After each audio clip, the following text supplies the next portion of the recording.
हैदराबाद के मसरूफ तरीन इलाके लकड़ी का पुल पर एक कंटेनर गाड़ी उलट गई, जिसकी वजह से ट्रैफिक की आमदरफ्त में खलल पड़ा। इस वाक़े की वजह से न सिर्फ लकड़ी का पुल बल्कि आसपास के इलाकों में भी ज़बरदस्त ट्रैफिक जाम हो गई। वाक़े के बाद हुक्काम ने कंटेनर को हटाने के लिए फौरी तौर पर 2 हेवी ड्यूटी क्रेनें तैनात कर दी। सूरत हाल को काबू में करने के लिए ट्रैफिक पुलिस ने गाड़ियों को मुतबादिल रास्तों की तरफ मोड़ दिया। बताया गया है कि लकड़ी का पुल की सड़क से कंटेनर को कामयाबी के साथ हटा लिया गया और आम ट्रैफिक की रवानी को बहाल कर दिया गया। इस वाक़े में किसी के भी जख्मी होने की इत्तला नहीं है।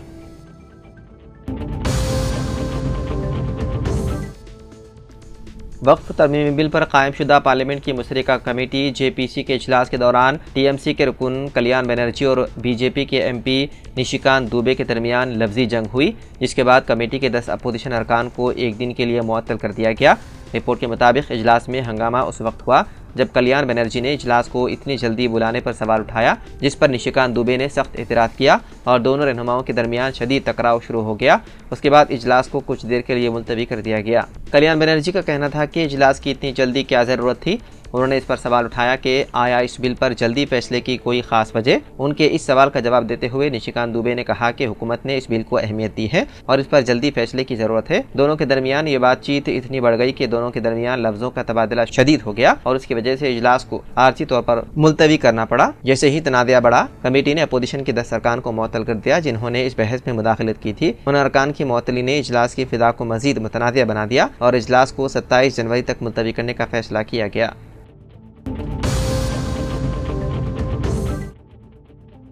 तेलंगाना के वजीर उत्तम कुमार रेड्डी के काफिले में शामिल गाड़ियां हादसे का शिकार हो गई। ये वाकया मुत्तहिदा नलगुंडा जिले के गरड़ीपल्ली में पेश आया। रियासती वजीर हुजूरनगर से जान पहाड़ जा रहे थे कि अचानक उत्तम कुमार रेड्डी के काफिले की 6 गाड़ियां आपस में टकरा गई। रियासती वजीर की गाड़ी के ड्राइवर ने अचानक ब्रेक लगाया, जिसके नतीजे में पीछे आने वाली गाड़ियां एक दूसरे से टकरा गई। वजीर जान पहाड़ के उर्स में शिरकत के लिए जा रहे थे जब गिरडपल्ली पहुंचकर कांग्रेस पार्टी के अरकान व कायदीन को देखकर ड्राइवर को गाड़ी रोकने की हिदायत दी, जिसके बाद ड्राइवर ने फौरन गाड़ी की ब्रेक लगा दी, जिसके बाद काफिले की बाकी गाड़ियां एक दूसरे से टकरा गई। हादसे में किसी भी शख्स को कोई नुकसान नहीं पहुंचा, जिस पर तमाम ने राहत की सांस ली।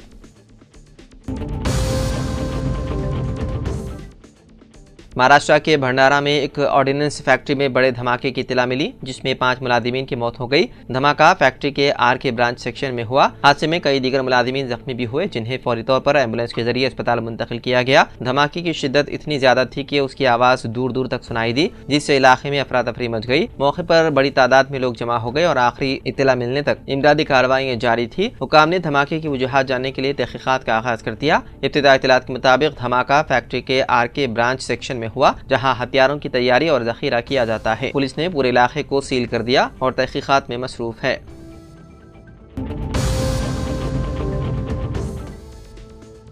दोनों तेलुगु रियासतों तेलंगाना और आंध्र प्रदेश में सुबह के औकात में शदीद कहर देखी जा रही है। हैदराबाद, विजयवाड़ा, विशाखापट्टनम और तिरुपति जैसे शहरों में गाड़ी चलाने वालों को सख्त मुश्किलात का सामना है। हैदराबाद के नगर, वनसरीपुरम, हयातनगर के अलावा मदाफाती इलाकों पेदाम्बरपेट और अब्दुल्लापुर मेट में कहर ने हद निगाह को महदूद कर दिया, जिसके बाइस करीब की गाड़ियां भी नजर नहीं आई। हैदराबाद विजयवाड़ा हाईवे पर गाड़ियां हेडलाइट्स की रोशनी में आहिस्ता चल रही है। पुलिस ने गाड़ियां चलाने वालों को मोहतात रहने की हिदायत दी और चौराहों पर एहतियात बरतने का मशवरा दिया। हुकाम का कहना है कि मौसम की शिद्दत की वजह से आवाम को गाड़ी चलाने के दौरान मोहतात रहना चाहिए।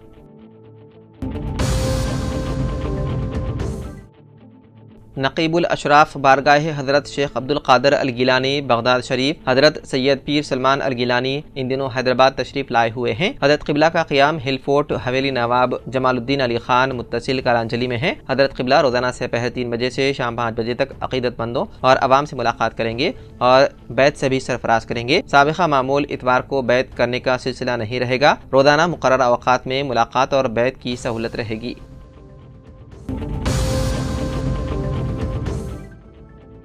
तवील अरसे से ज़ेर इल्तिवा प्रॉपर्टी टैक्स की वसूली के लिए GHMC ने फिर एक मरतबा 1 टाइम सेटलमेंट स्कीम मुतारिफ कराने का मंसूबा तैयार किया है। वज़ीर आला रविंद्र रेड्डी की बैरूनी दौरे से वापसी के बाद इस स्कीम पर मंजूरी हासिल करने मकतूब रवाना करने फैसला किया। अगर हुकूमत से मंजूरी मिलती है तो प्रॉपर्टी टैक्स के सूद पर 90% डिस्काउंट दिया जाएगा। पहली मरतबा 1 अगस्त 15 नवंबर साल 2020 के दौरान इस स्कीम पर अमल किया गया था। दूसरी मरतबा साल 2022 में स्कीम पर अमल किया गया, जिससे GHMC को 700 करोड़ रुपए की आमदनी हुई। साल 2024 में में वन टाइम सेटलमेंट के जरिए 320 करोड़ रुपए आमदनी हासिल हुई। इस मरतबा भी आमदनी हासिल करने के लिए इस स्कीम को फिर से शुरू करने और 90% सूद मुआफ करने का मंसूबा तैयार किया गया है। प्रॉपर्टी टैक्स दहिंदगान को सिर्फ 10% सूद ही अदा करना होगा। अहदेदारों को उम्मीद है कि इस स्कीम पर अमलावरी करने से बल्दिया को 500 करोड़ रुपए की आमदनी होगी।